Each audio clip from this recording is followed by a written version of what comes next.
Hola, hola, hola. Let me make sure I am in a situation where I can see. Are we live or not? Let me make sure. Let me see. If you are here, I just need to know that one person can see me and that they're getting their audio. Hey, Alexandra. Let me see. Darissa, can you hear and see me? Can you hear me? Can you see me? Can you hear and see? Monica, y'all coming in? Can you hear and see? I need to make sure y'all can hear me. Somebody, you're live. Okay, I'm live. Okay. So, yes. Okay. Hey, Black Diamond. Hi. All right. So, since there's a bunch of ladies here, I am having a private summer right in this moment as I went live. So I've got to go get up and go get a fan because I'm just going to start sweating profusely. Live private summers, the women who are my age understand this. So I don't want to be sitting here dripping sweat. So let me just go get my fan so that I can cool down. I'm coming. Hold on. I'm coming. I'm coming. I'm coming. I'm coming.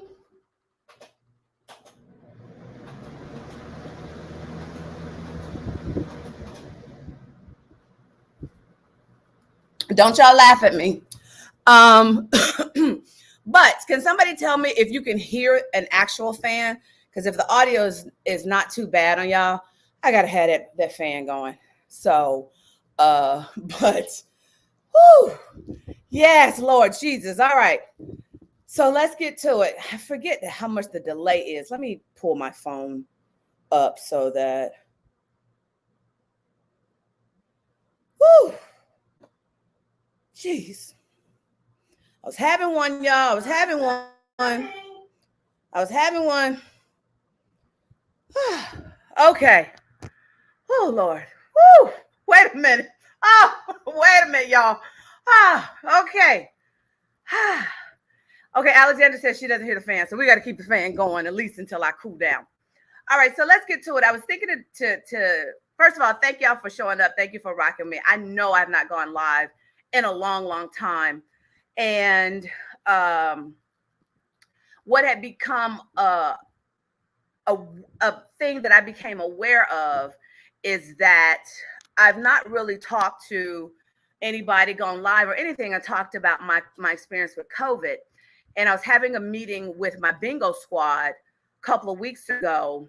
And they just kept, I'm trying to do the meeting because we're doing a bingo for Howard University, not directly Howard, but it's our group called the Ladies of Howard University that have gotten together. We're doing a fundraising bingo in honor of Howard's homecoming. And I realized that I had not, as we're doing the bingo meeting, I'm just trying to just handle bingo business.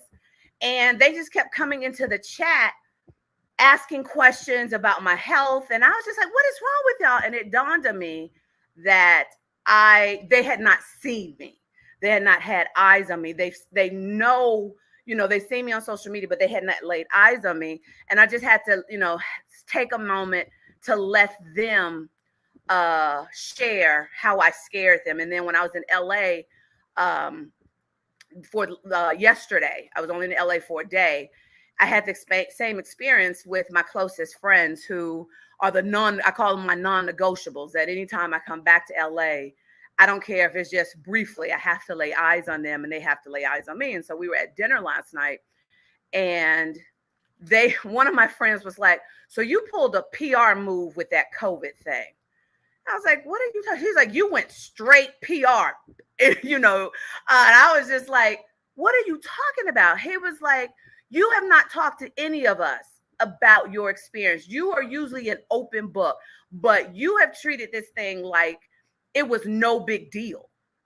And I thought about it, I'm like, okay, so clearly I've had several people tell me that, and I need to maybe consider that they are onto something or they're right. And so I I stepped back for a moment and kind of thought about it. And because he was like, you use your open, you tell us everything, you go public and tell everything, and you ain't said nothing except you had a tussle with COVID and you're better. And it put you in the hospital and you're just leaving us like, what the F? Like, we talked to you. You sounded a mess. And they were like, we don't think you understand how bad it was watching you like that. And we don't think you understand of how sick you were because you keep trying to downplay it. And so I wanted to start this thing off with almost a PSA, I guess, because what I realized in coming out of it, I forget, one of my Facebook friends called it the COVID is the happy pneumonia or something like that, because you really don't realize I didn't have a fever. I did not have a fever. I did not have chills. I did not have a loss of taste, a loss of smell. So, but I do have allergies. And so the symptoms just mimic allergies until I went to the urgent care to get a COVID test because we were traveling. I wasn't even getting a COVID test thinking I had COVID. And so here's the thing though. I always knew I would get it. I can't explain it. I knew I would get it. But I also knew that the Holy Spirit had warned me and said, it ain't going to take you out.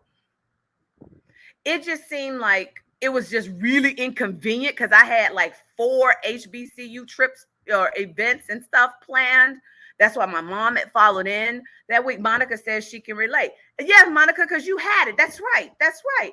And so because I went to that urgent care and I was having a hard time breathing, but it was the hard time breathing of congestion. You know how you get a cold and you're congested? You're just having a hard time breathing. So that's what I thought it was. And they tested my oxygen. The lady came back into the room and was like, ma'am, we get ready to call the ambulance and take you to the hospital. You got to go to the ER. I was like, what? She said, yeah, you got to go to the ER. And I was like, why?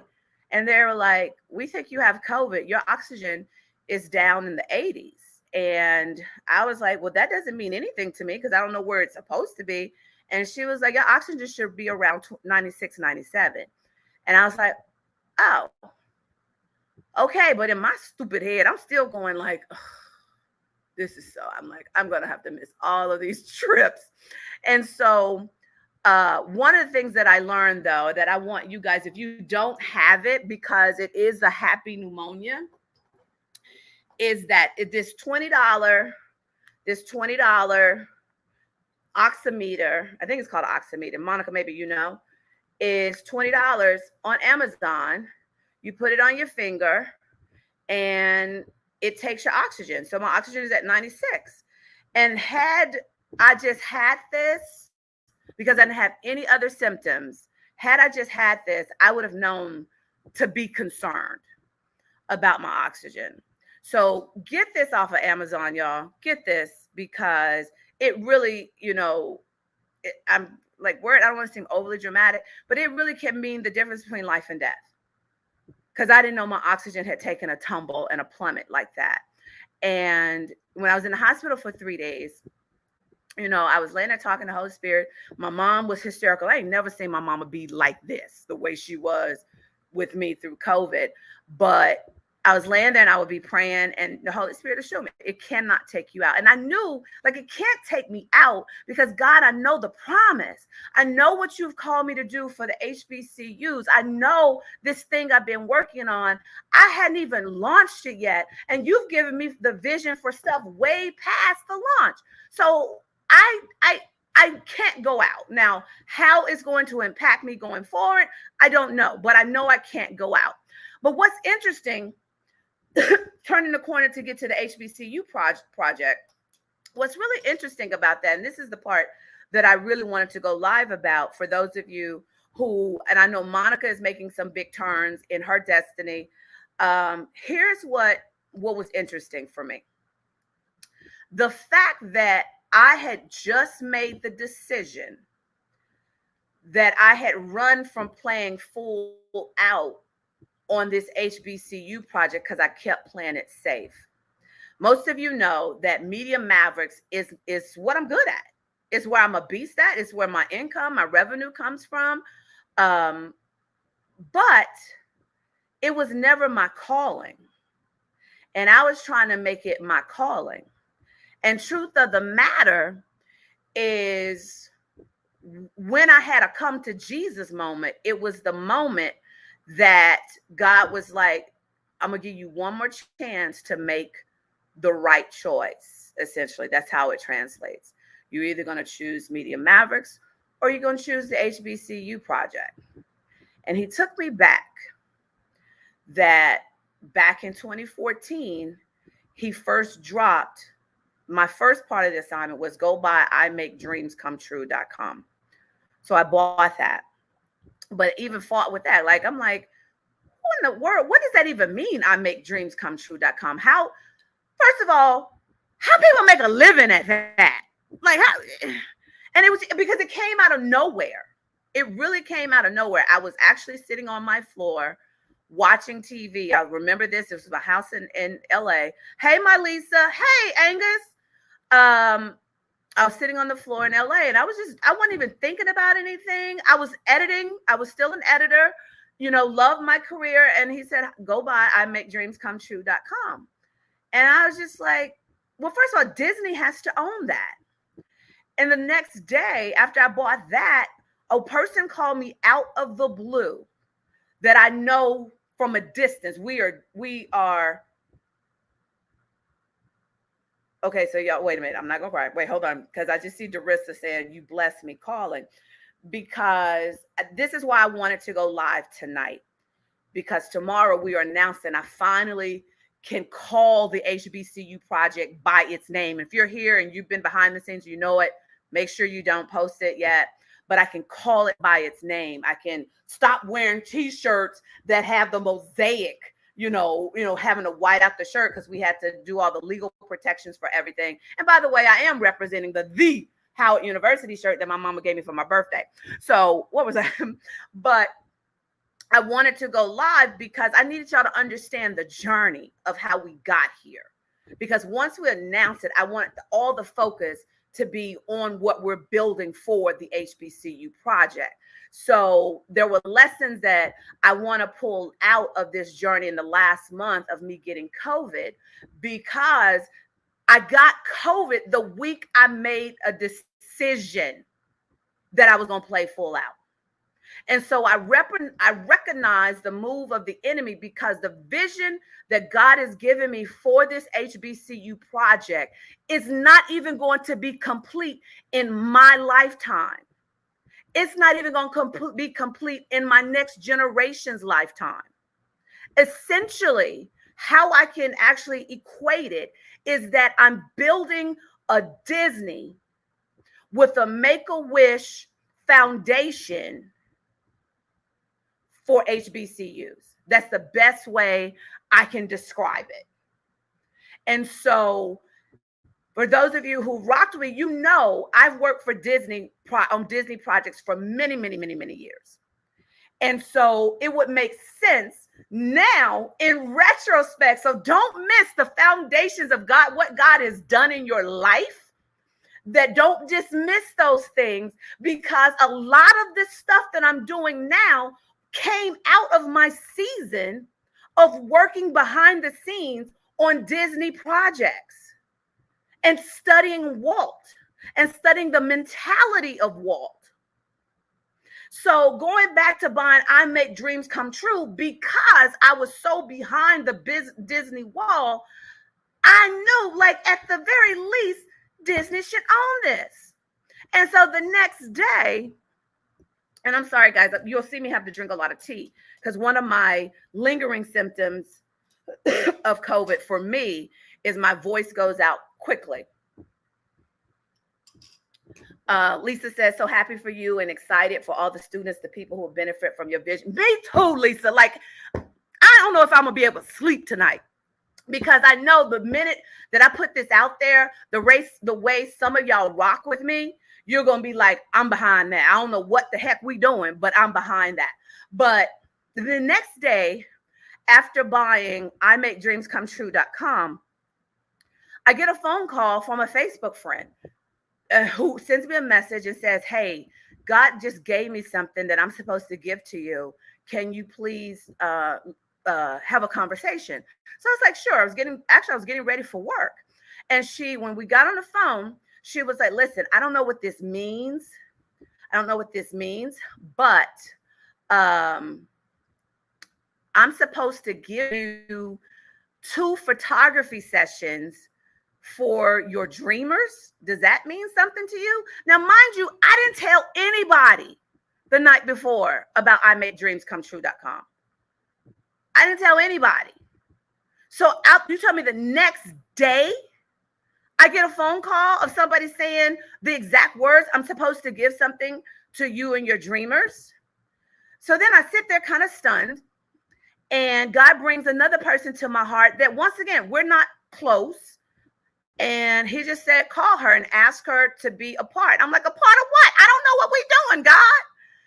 And so I call her and I tell her, and I'm honest with people, whoever's ever gotten on the phone with me, Jeannie, I don't even know if this have happened with you, who've ever gotten on the phone with me when I've been doing the HBCU bingo or anything like that. And I was like, "Listen, I don't know what I'm supposed to be calling, but God just told me to call you, tell you what you're doing. And maybe he's already told you something. I don't know." So anybody has ever happened to me, you can verify that. That's how I usually get down. So I called Shantae and I said, "Listen, I don't know what is going on, but I'm supposed to call you." And she proceeds to tell me she works at a bank and they often contribute to causes like this, and that just let her know what the next steps. And I was like, okay, y'all, I'm just get to the end result. In a matter, I think like 2 weeks, 3 weeks, I had green light $10,000 worth of dreams. $10,000 worth of dreams. I still can't tell you how that happened. But here's the thing. Because it did not make sense to me, and because I couldn't figure out what that could look like to earn money to keep the lights on, I didn't really trust God to provide. So when the opportunity came for me to start Media Mavericks, I knew what that could look like, because I could build that thing in my own expertise. I spent 25 years in Hollywood. I could build that thing in my sleep, at least knowing what the program looked like, what the outcomes were, I knew how to teach people how to book themselves in the media. I knew that could make money. So I walked away from what we call Project Dreamlight. And I knew, though, but the back of my mind, I had my own plan. I never sought God. Catch that. I never sought God. I had my own plan. So here's what I'm going to do. I'm going to go make a bunch of money for Media Mavericks Academy, and then I'll use some of that money to then go and continue to build Project Dreamlight. That was my plan. I never consulted him. And that was 7 years ago. 7 years ago, where he first gave me Project Dreamlight. Fast forward, that was my first time of him essentially giving me a choice to have faith. Oh gosh, it's making me emotional now because 7 years. But that was the first time he gave me a choice, and I chose not to trust. I chose to trust in my own expertise of what I could build. Instead of just saying, "God, what does that really mean that you want me to do and make dreams come true?" I never did that. I just went on my own. And I remember the day that I actually, he started bringing all of this back to me while I was in the hospital. I remember asking God one day, "So God, I want to travel the world, hug a bunch of people and surprise them." And I told him, "Look, I don't even know what that means. I don't know what I'm asking, but I know that's essentially what I want to do." It never occurred to me that he was laying the foundation for me to do that, because it did not come how I thought it should come. It was so outside of my own ability in my mind. So fast forward to this year. And you already know that we did the HBCU bingo where my squad and I raised over $1 million in cash and prizes in less than 4 weeks. And we gave it away to the 2020 grads of HBCUs. So, and many of you already know that he uprooted my life from LA, put me here in Atlanta to create a TV show for and about HBCUs. So,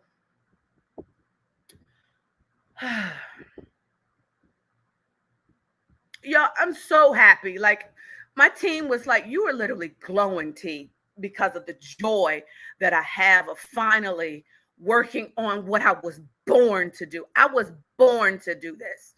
When my mama liked my father long enough to at least get busy one time, and out of all the sperm that fought to get to her egg, that particular sperm got with that egg to form me.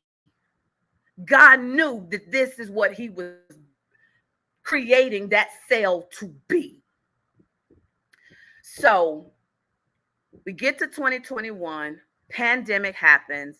I get a business coach, Jen Kim. She's my marketing branding coach. God had put it on my heart to meet with her to really start building the brand, of whatever TJ is, the Media Mavericks piece, the resilience piece, and all of that. So we get to Oakland to have our first meeting, and God reminds me that he had given me an assignment. So let me go back. So in March of this year,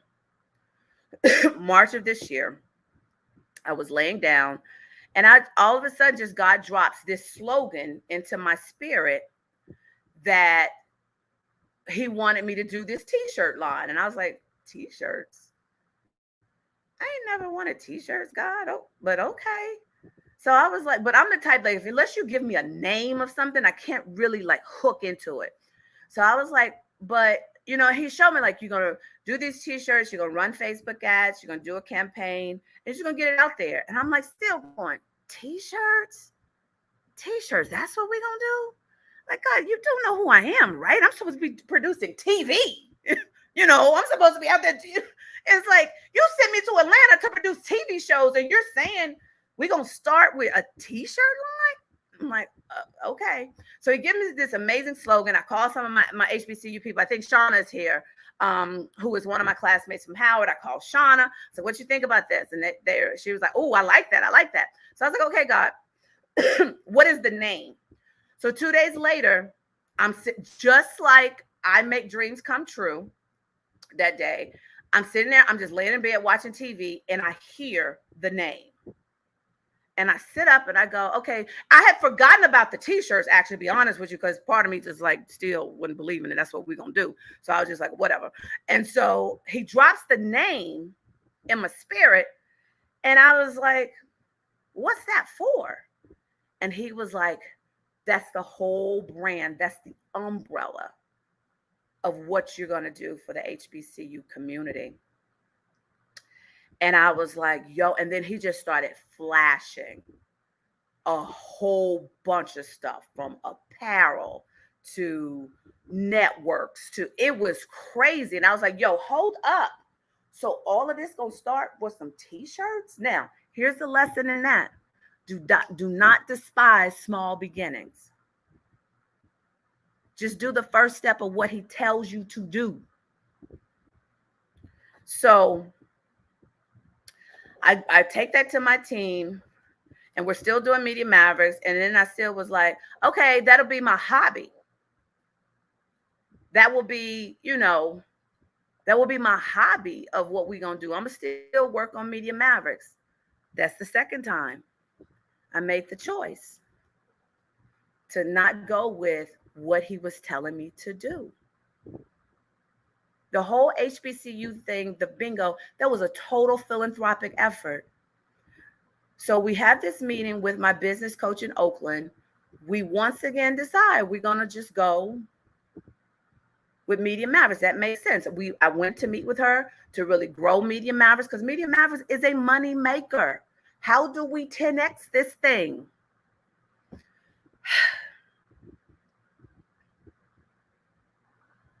I get back, and the Holy Spirit shows me that was 2.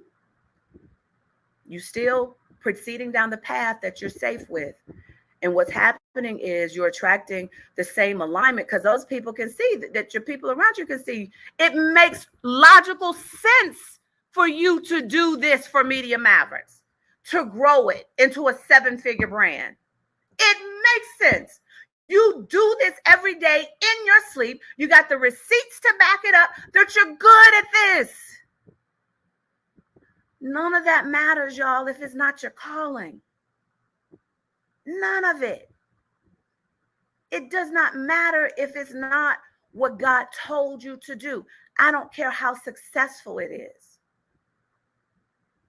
So I had to tussle with that. And so for the next few weeks, God just kept dealing with me. And so finally I went to them and I told them about the t-shirts. I felt stupid. I like that, Leona. Leona says good idea versus God idea. I love that. I forgot I can do this. Show your comments. And so I went into that room and I was like, okay, y'all, God keeps telling me, bring these t-shirts. I'm like, I don't know why these t-shirts are important to him, but they are. And I'm going to get in big trouble if we don't at least produce the t-shirts. So that's what we did. I went into like just focusing on getting the t-shirts produced and how we're going to do that, what they're going to look like, designing, all of that stuff. So then finally, trying to remember what happened that God said, this is your last shot. Can't remember. It'll come back to me maybe as I'm telling you this leg of the journey. But whatever it was, it came to me that you once again are choosing Media Mavericks over the HBCU project. And by now, I'm knowing that the HBCU project is an extension of Project Dreamlight because of the things that he's showing me. I'm seeing those two are married together. And I remember going, oh, I know what it was. I was listening. Reneka had sent me a sermon that T.D. Jakes was talking about getting comfortable in where you're not supposed to be permanent. And I was putting my right foot in the shower. That's what it was when he said that. And immediately that's when I heard the Holy Spirit saying, that's what you've been doing. You're comfortable in Media Mavericks. But this HBCU Project Dreamlight thing, is scary because you don't know what it is fully. It's so ginormous. You don't know how you're going to get there. But guess what that means, y'all? You got to lean on God. And remember, I built Media Mavericks straight on me, from the name, from everything. But I already told you, God started with giving me the slogan that needed to go in the t-shirts, giving me the actual name of the company, all from him. As dope as it is, I can't take credit for it. But it all boiled down to Media Mavericks is safe. You don't understand the HBCU project and how all of that's going to come to be. So you don't want to really step foot in that water. But this time God was like, this is it. And I heard it in such a way that I knew if I don't do this now, if I don't turn this boat now, I'm going to miss my destiny, my legacy, my calling, and I'm going to live with regrets of what ifs. And I knew I cannot do that. And here's what I also knew. I actually started watching another person do the vision that God had given me for Project Dreamlight. He's loud and doing it now. The exact same thing that I was seeing for Project Dreamlight, he's doing it. So don't get caught slipping. If you don't do what you're called to do, God will call somebody else. And I knew I was not going to watch somebody else live out what my heart desired, more so than I could even conceive in my head. But what the beauty of God was like, everything that I gave you for Project Dreamlight, now we just gonna focus it down to this niche of HBCUs, which y'all already know. Before y'all heard me talking about this, I was a loud, proud, obnoxious, insufferable, and will get on your last nerve grad of the Howard University and will stand for all HBCUs. So this ain't new. And so y'all know that there's a love for it. So it makes sense that the grace that God gave me for not choosing Project Dreamlight, he now is taking it and focusing. So he's giving me a shot. He gave me a shot to redeem the time. But I was so scared because my whole team, if I focus on HBCU project, that means a huge chunk of my revenue would go away. And it was the hardest transition to actually make that turn. We're not stopping Media Mavericks because I love that. I'm not into the business of it. And what Reneka, she had her own aha moment. She was like, now it makes sense. You've been fighting for 7 years for your calling. That's why you would clash with me on the stuff I was trying to do for Media Mavericks. That's why it was like pulling teeth to get you to do the promotional stuff that you needed to do for Media Mavericks. Because truth be told, I really just like the coaching, the storytelling, of helping people tell their stories, crafting their meat. Like, I love that stuff. That fuels me of helping people do that.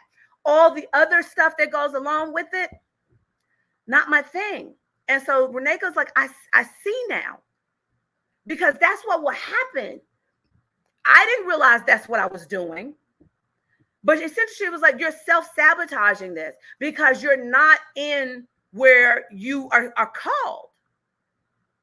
And so the minute that I told the team, and we decided we're going to do 80% HBCU project, 20% Media Mavericks, and I was like, I'm all in. And I told the crew, if the HBCU project doesn't do what God said it will do, it won't be because I was not obedient. It will be because he's teaching me a lesson. It's a what you call a breakdown for a breakthrough. It's a setup for a comeback, whatever all those cliches are.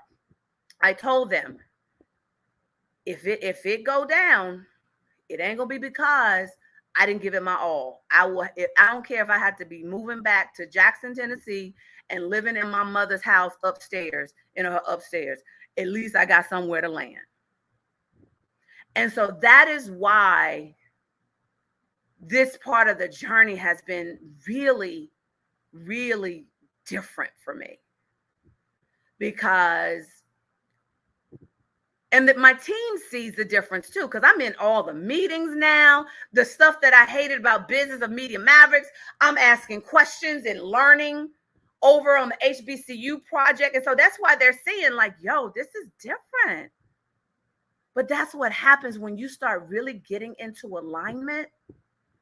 And now when I get to see where my 25 years in Hollywood is now translating over into the HBCU project, where I already know what my content slate is going to look like for 2022 season. And essentially, everything we do over here on the HBCU project, which by tomorrow I can finally just say the name, Lord Jesus. Everything we do for the HBCU project has to have a philanthropic aspect of it.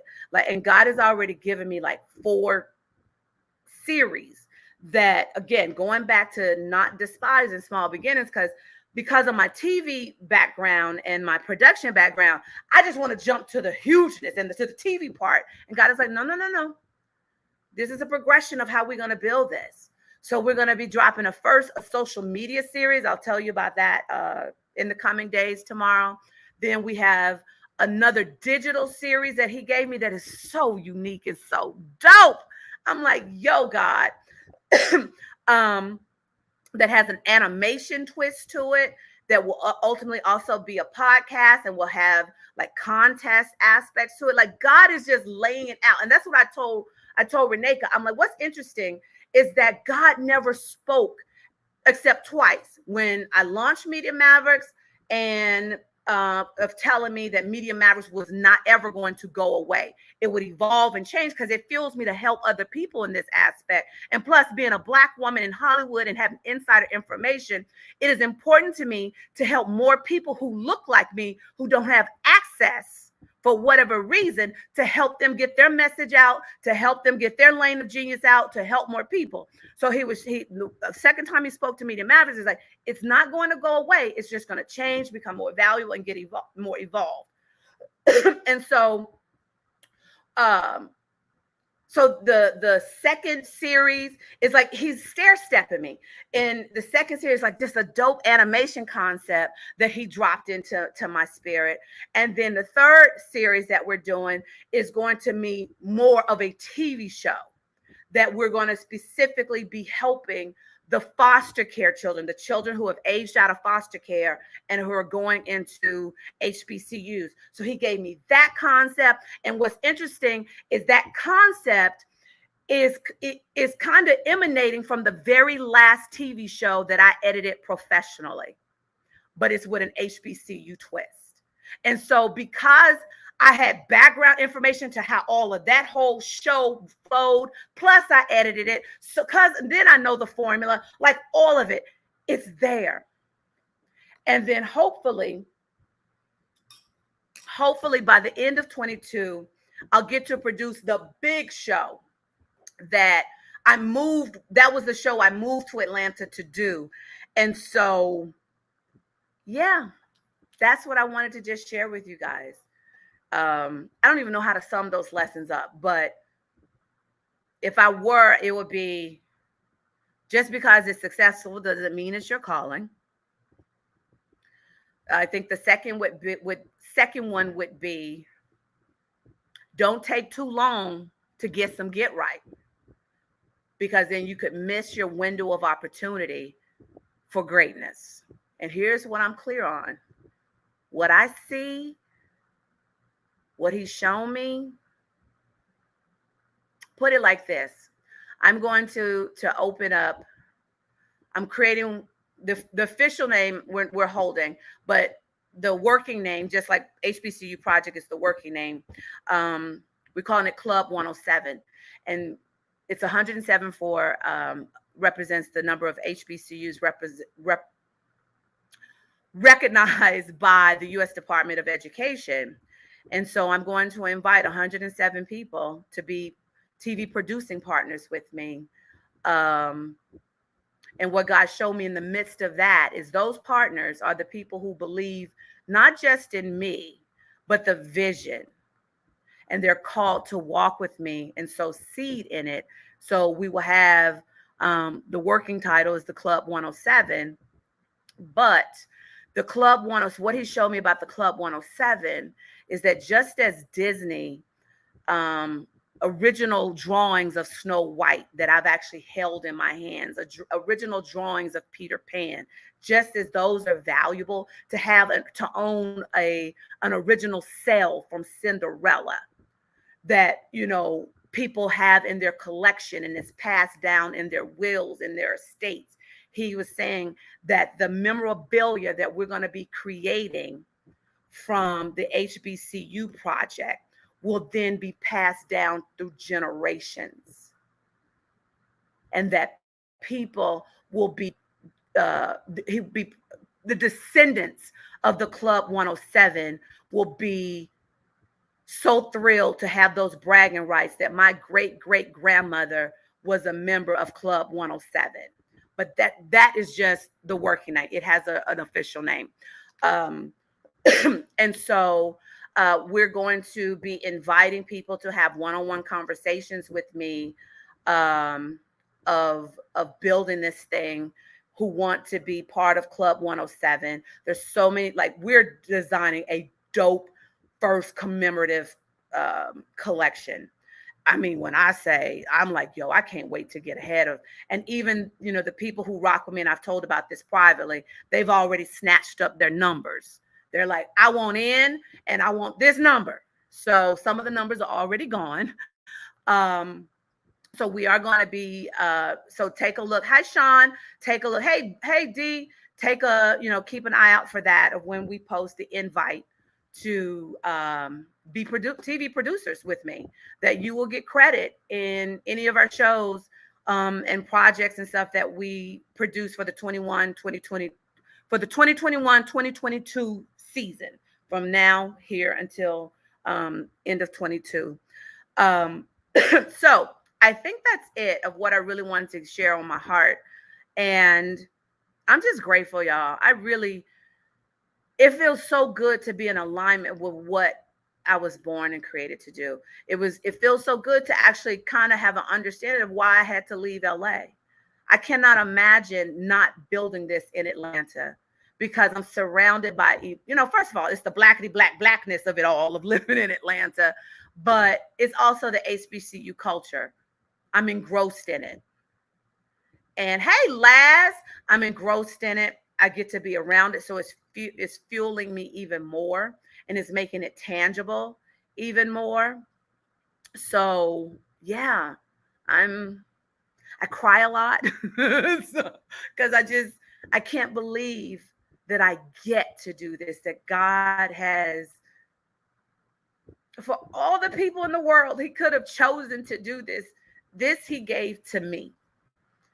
And I've never been so happy. I never really, if you rock with me for a long time, I never really want to be nobody leader. I love being just the producer or the editor on shows and not being executive. I never had a desire to be an executive producer. I didn't want the buck to stop with me.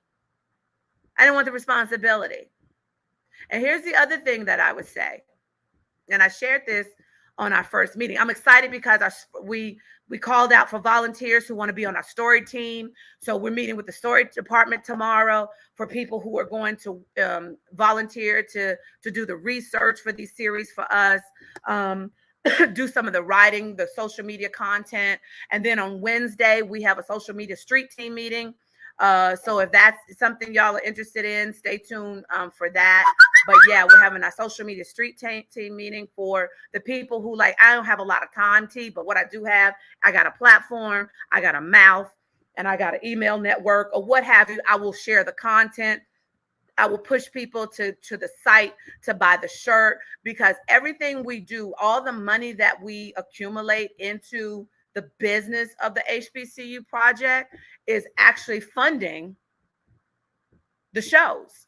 And the reason is, I like it's the blackness of it for me, Dorinda. I meant that. Because the reason is, I'll share this quick story. When I was working for a show on MTV, and it was a dating show, and I wasn't assigned this episode because they were Black. It was just the way the episodes fell, for real. So I was working on an episode that had a Black couple, and it was hysterical. The guy on the episode was hilarious, and he had all of these great jokes. And so I kept, I was putting it in and whatever. And so I had to fight my executive producer at the time on what was funny for Black people. And it infuriated me to the point I had to take a break and go out on the balcony. And I remember whispering, God, I have no desire to run a show, have a show, nothing. But if I do, can you please show me how to have ownership of it? Because I cannot have a white person telling me what is funny to my community that I've lived in. At that time, I was 30-something, that I have lived in for 30-something years in this skin. I went to a predominantly Black college, and he's going to sit here and argue with me about what is funny. And I told him, if God, I don't have no desire for this. And it's kind of like when I told God after working for Disney, I was like, if I ever had a company, I don't really want a company. If I ever had a company, I want to build it like Walt. Kind of funny now that that's what I'm doing. Um, and so the things that we're putting into place to, fund, these things is designed so that we own this, that is coming from a place of it's for us, by us. My ideas, let me tell you something. My ideas are so dope that my real life white good friends are like, I don't know why you just gonna keep this in the HBCU. This is a great idea. You should do this for all universities. And at first I was tempted. And then God was like, don't alter my instructions. And so I had to go, no, this is what God gave me. So that's how I know I'm on to something, because they are saying it's good for the masses. And I'm saying, no, no, no, baby, but this is what I'm called to do. So I guess that also will be another lesson, or hopefully a takeaway that you take away, is that when God gives you an assignment, do not alter his instructions.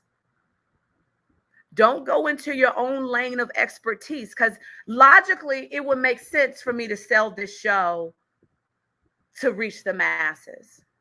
But that ain't what he calling me to do. So I'm staying in the lane. I'm staying in the pocket.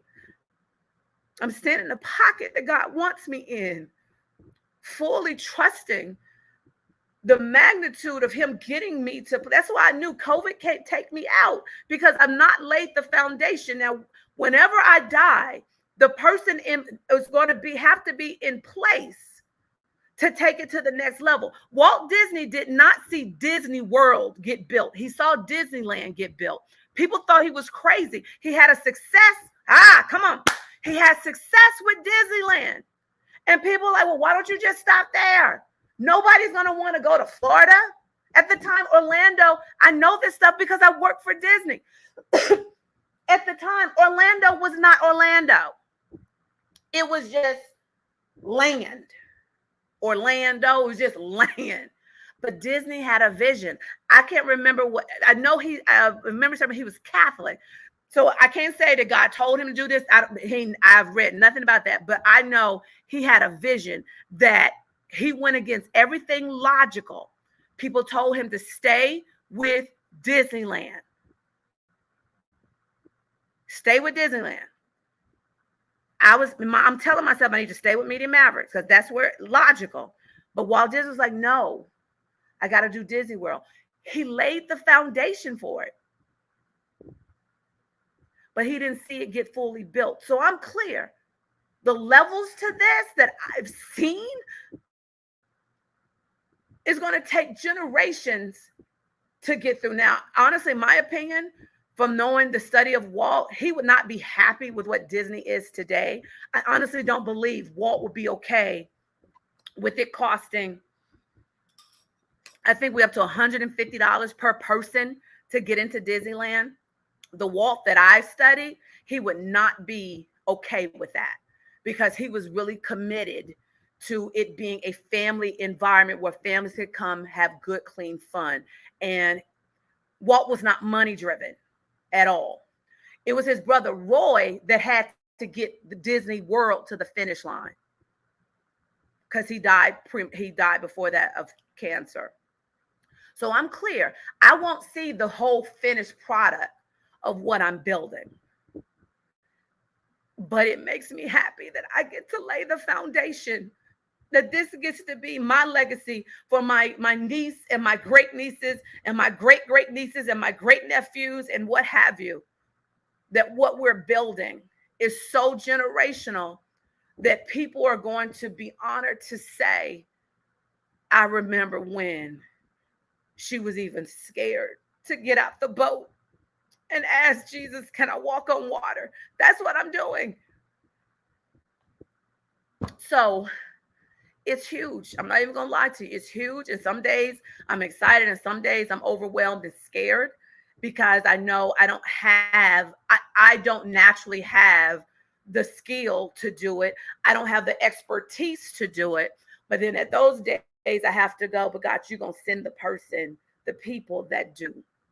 And I'm already blessed with the volunteers, that are showing up tomorrow for our story department meeting, on Wednesday for our social media street team. Because that's how we raised over $1 million in less than 4 weeks in cash and prizes for the 2020 grads. It was just people saying, I'm gonna get on this plane. I don't really know where we're going, but I know I'm supposed to be on the plane. So with that said, that's all I wanted to share with you guys. I saw earlier, I think it was Shauna asking me, oh, that's sweet. Lisa says, yes, this is so beautiful. As a teacher, I thank you now for what you're creating for my students of the past, present, and future. You have no idea, Lisa. You have no idea. I can't even wrap my head around fully. One of the images, this has nothing with the students, but one of the images he showed me about the brand is that it will have a store on Rodeo Drive. And I'm like, really? Wow. Okay. Don't see how we're going to get there or even why. But okay, God, if you say so. So with that said, I think that's it. Again, we're doing the story department meeting is on tomorrow at 8:15 Eastern. Everything we do has to have NDAs, just like my TV shows. Every TV show, I had to sign a non-disclosure agreement. So because I know I'm building something of huge magnitude, I'm essentially building a philanthropic TV company is what we're essentially doing. That we're just obsessed with all things HBCUs. So I'm laying the foundation now to put everything in place and running it like it's a TV company. So everything that we do from the story department and everything has to have NDAs. So if you're interested in that, shoot an email. And again, the story department,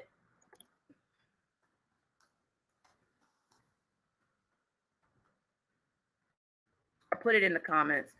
The story department is responsible for creating the content. You don't have to be creative. Let me just say that, because that's how okay, let me say this before we say goodnight, because I forgot that I want to call forth the people that have the heart, but they don't necessarily have the expertise yet, or they don't have, that's not what they're getting paid to do.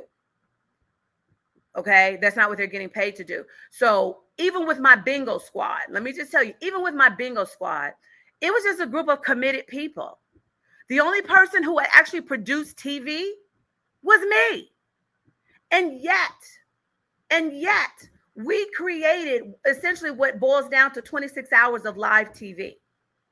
Because what the gift I have is I recognize kind of when people show up and make themselves known, I can recognize the gifts. People have always told me that. And I can say, okay, can you do this? And I end up finding out that's what they secretly love to do, but they had never had the opportunity. So if you're interested even in the story department, rocking, and because we just need a think tank. So you don't even, I know some left brainers are like, yeah, I'm not creative. We still need a think tank, a story room where we bounce ideas, because the content we're creating has to appeal to the masses, not to just the creative. So if that's you, shoot an email to hi@mediamavericks.tv and tell them you need an NDA because you want to be in the story department meeting. Last says, I hope to attend tomorrow. I will resend my email. Yes, we've been overwhelmed, and we've been getting the NDAs out as soon as we can. But again, if you think story department will require a commitment of time. Let me just be real clear about that. It does require. There's my Mina. Mina can tell you. Mina says, yes, she would. Mina is on my bingo squad. And yes, Mina, she says she will definitely pull it out of you and you'll be voluntold.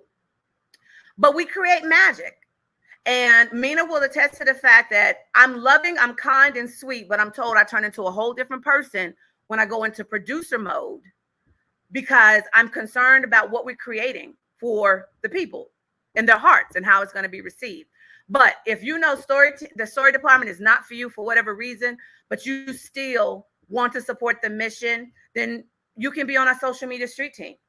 And all that simply means is you sharing, posting, telling people about this, putting your name behind us. We're going to have some great content for you to share. Come on, it's TJ. Come on, we don't do normal around here.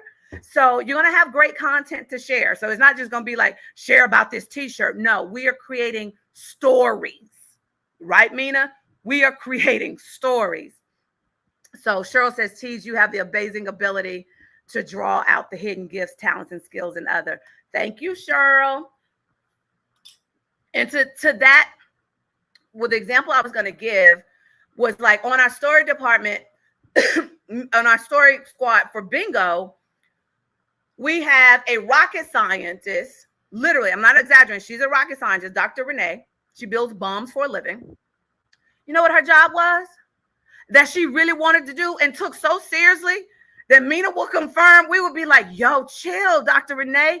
Her job was to just spin the wheel for bingo, for to like Wheel of Fortune. That was her job. We would have to like go through and painstakingly make sure. And then we have Simonia Blasingame.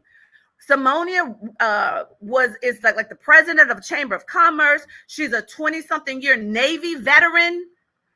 You know when she raised her hand to volunteer and wanted to perfect and master and contribute? Just being a bomb Zoom producer, producing, learning all the ins and outs of Zoom so we could push it to make it interesting for our bingo games. So that's what I'm saying. It's not, what you come in. Cheryl is handling, she'll have you cutting, posting, and measuring at 1 a.m. Yes, Cheryl. I was just ready to say that. Cheryl is a mediator, a professional mediator. And yet Cheryl and I were on a Zoom at 1 a.m. working on t-shirts, on making sure the designs and stuff are actually placed right for her to place the order. So that's what I'm saying. Those are the kinds of people that I love in my universe when we're doing things like this, because you have philanthropic hearts. You have servant hearts. And so as a result, God can use that. So you don't have to come with skills that you get paid for. That's the bottom line for me. But you may come and try to contribute skills that you love to do, but nobody gave you the opportunity. Andrew Harrison always says that about me. Andrew was a paralegal. And yet God immediately showed me she loves to doodle.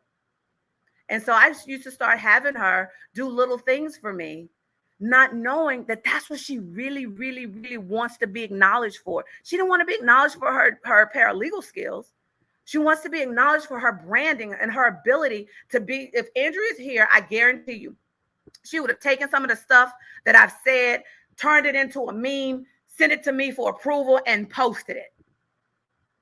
That's not something easily identifiable when you're operating as a paralegal. It's something that somebody would think that you would enjoy doing. So I tend to really draw and love working with people who have these hidden things in them that they love doing. Mina went through a busy season where she was starting to have to eliminate the things that were going to come off our plate. And she sent me a message saying, but the one thing ain't coming off my plate is bingo.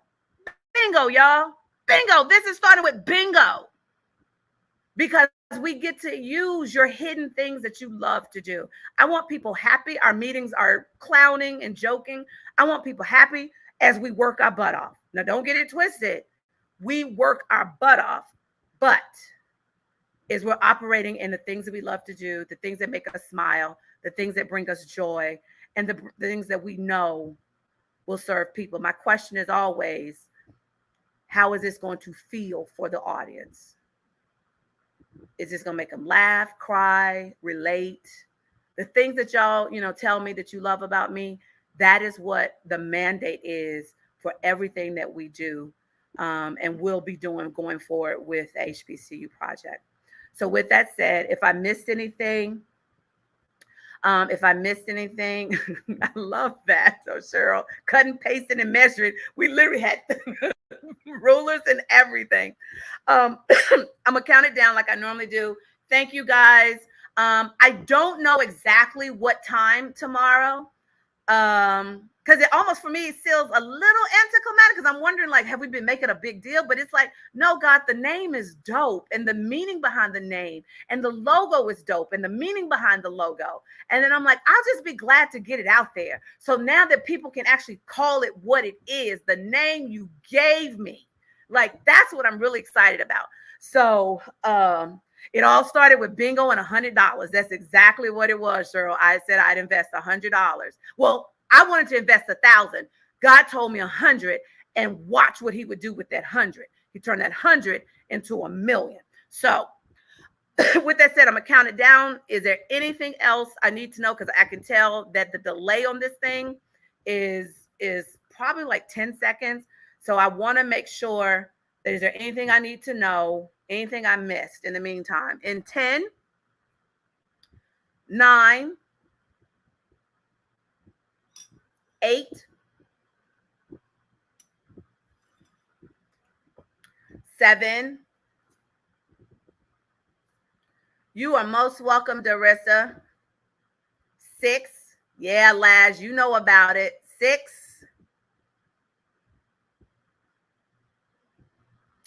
5.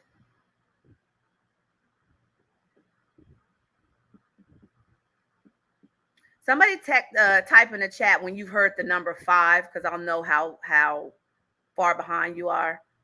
4.